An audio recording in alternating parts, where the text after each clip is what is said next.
Ana Lúcia, me conta, você trabalha no dia a dia, na escuta, uma escuta com maior profundidade, digamos assim, das pessoas idosas, né? E aí, o que elas falam, o que elas precisam, o que você ouve mais, escuta mais dessas pessoas? Eu escuto grandes histórias, grandes ensinamentos, e eu escuto delas muito a importância, a falta de ter alguém para que elas possam ensinar tudo o que elas aprenderam. Aqui, inclusive, é um lugar onde elas têm a oportunidade de trocar essas experiências. Todos têm uma história, todos têm grandes conquistas. E aqui a troca é muito importante. E os familiares aprendem não só com o parente que está aqui, mas com os outros, porque a troca é real. Então, qual é a vantagem de se viver na coletividade? São as trocas. Você fala conviver com os parentes aqui, são os parentes que vêm visitar? Isso, os parentes que vêm visitar. Porque quando os parentes vêm visitá-los, eles não estão apenas com o pai ou a mãe ou aquele familiar, não é verdade? Eles interagem com os amigos desses familiares, porque eles fazem amigos aqui, não é? E aí as histórias são trocadas e é onde acontece o aprendizado. Isso é muito legal. Você está falando que você aprende muito, né, com as pessoas idosas. O que você aprende mais e que te, sabe, preenche mais por dentro? Olha, escutar as histórias deles é a minha motivação para viver e fazer as conquistas que eu desejo. Por quê? Porque eu quero um dia ter história para contar como eles têm, sabe? Então, quando eu vejo, puxa vida, eu vou chegar lá com uma bonita história para contar. Então vira a motivação que eu preciso para me dedicar cada vez mais aos idosos. Agora, quando você fala assim, eu escuto os idosos, né?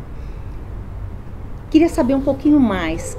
O que se ouve mais? Há arrependimentos? Há comemorações? O que é que essas pessoas, o que você sente que elas trazem, né? Dessa experiência de tantos anos de vida? Elas trazem saudade, né? Mas a maioria se referem à saudade como que bom que eu fiz, que bom que eu vivi. Há arrependimentos? Sim, em alguns casos sim. Que né? tipo de arrependimento? Podia ter aproveitado mais. Podia ter feito de uma outra forma. E aí eu sempre completo e trago para eles que eles não podiam ter feito de outra forma. Porque nós fazemos o nosso melhor a todo momento. É o que a gente dá conta de fazer, com o conhecimento, né, que nós temos, né? As habilidades, as limitações, os dons, as possibilidades. Nós fazemos o nosso melhor a todo momento na vida. E eu te pergunto isso porque eu acho que as pessoas da minha geração e anteriores, eu acho que as pessoas que têm 40, 50, 60 anos hoje, daqui a 10, 20 anos vão estar pensando de uma forma diferente. Mas nós somos de gerações que trazem uma culpa imensa. É verdade, é verdade. Só que hoje a nova geração que está tendo um acesso maior ao conhecimento relacionado às questões mentais, né? As questões emocionais, elas são também a referência de aprendizado para esses idosos. Essa é a troca. Essa é a troca. Nesse trabalho que eu faço com envelhecimento e velhice, né, desde 2015, que eu já escutei de filhos falando: minha mãe não foi legal comigo, meu pai foi péssimo, por que agora eu tenho que cuidar? Né? E às vezes também você vê idosos em uma casa para idosos, em lares, né? E que a família deixa ali e desaparece do mapa, né? O que você fala disso? Olha, com relação ao fazer a reclamação dos filhos, né? Com relação ao que foi feito, ao que foi oferecido, existe eu posso até dizer que é uma falta de conhecimento, que é o seguinte: eles receberam a vida. A vida não tem nada no mundo que pague, não é? Só pela vida eles já deveriam ser muito gratos e honrar esses pais por este presente, né? E os pais trazem experiências e conhecimentos herdados dos avós, dos bisavós. Então esses pais, eles fizeram o melhor. Eles fizeram o que deram conta. E os filhos que não visitam, que não aparecem, o que eles estão perdendo? A família, né? Não só filho, sobrinho e tudo mais. Eles estão perdendo a grande oportunidade de aprender, respeitar.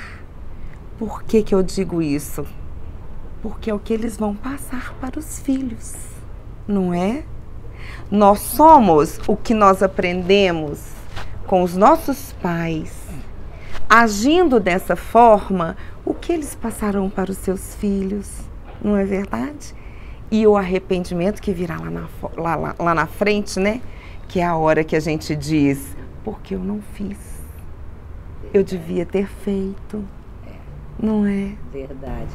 Agora, quando uma pessoa idosa chega num lar, né, numa moradia coletiva, como é que elas chegam? Como é que essas pessoas chegam? Muitos idosos, eles chegam aqui já com uma clareza do que eles vão encontrar. Os benefícios, né? Tudo que vai acrescentar na qualidade de vida deles. Então, muitos chegam já depois de várias visitas, né? De uma discussão familiar, uma escolha em família. Outros já chegam com um certo medo, uma dificuldade de desapego, né, da casa, dos objetos pessoais, né, de alguns filhos que ainda estão com eles. Mas tudo passa quando eles conseguem se identificar com os outros que estão aqui com mesmos objetivos. Isso facilita tudo. Isso porque a integração social deles, ela é muito bem direcionada.